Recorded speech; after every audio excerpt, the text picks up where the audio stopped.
Hey Dragon Slayers! Today's video is about Dr. Fung's low-carb recipes, homemade bacon.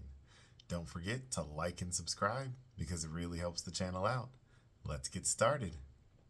So for your prep time, it's going to be 15 minutes plus 5 to 7 days to cure and 12 hours to chill. For cook time, it's going to be 1.5 to 2 hours, and this is going to yield 2 pounds of bacon.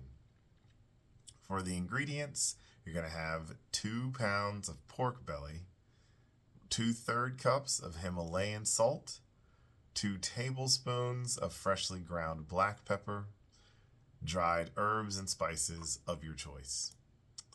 For the directions, it's pretty easy. You're going to remove the skin from the pork belly with a very sharp knife. Try to keep the skin intact in one piece as you remove it. Rinse the pork belly and pat it dry with a paper towel.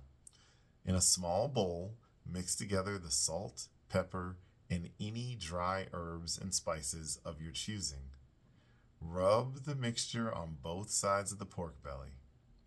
Place the pork belly inside a container with an airtight seal and store in the refrigerator for 5 to 7 days.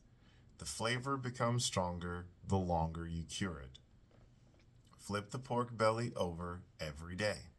Make sure you wash your hands thoroughly before touching the pork belly. After 5 to 7 days, remove the pork belly from the refrigerator and rinse off the salt, pepper, and any other herbs and spices. Pat dry for then you're going to pat it dry. You're going to want to preheat the oven to 200 degrees Fahrenheit or 90 degrees Celsius. Place on a roasting rack and in a roasting pan. Place the pork belly fat side up on the rack. Bake until the meat reaches an internal temperature of 150 degrees. This usually takes about 1.5 hours to 2 hours. Remove the pork belly from the oven and let it cool for 30 minutes. Wrap the meat in parchment paper and store in the refrigerator or overnight or for up to 12 hours. Slice the meat to your desired thickness with a really sharp knife, and now you can cook your homemade bacon and store it in the refrigerator for up to 5 days or in the freezer for up to 2 months. I love this recipe.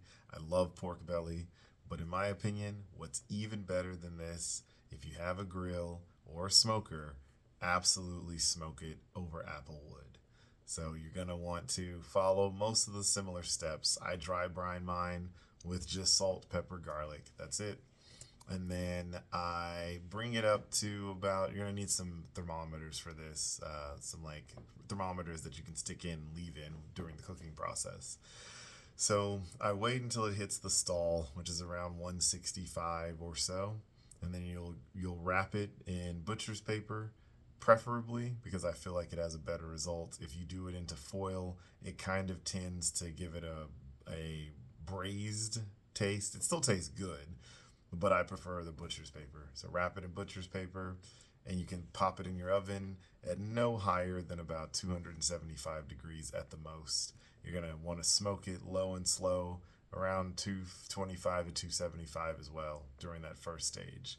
And that's it. You take it out when it reaches an internal temperature of 203 degrees, and it is delicious. So I love eating it that way. Applewood, though. Pork needs applewood. So that's what I've got for you guys today. Don't forget to like and subscribe because it really helps the channel out. And remember, guys, that together, you and I will slay the dreaded diabetes dragon.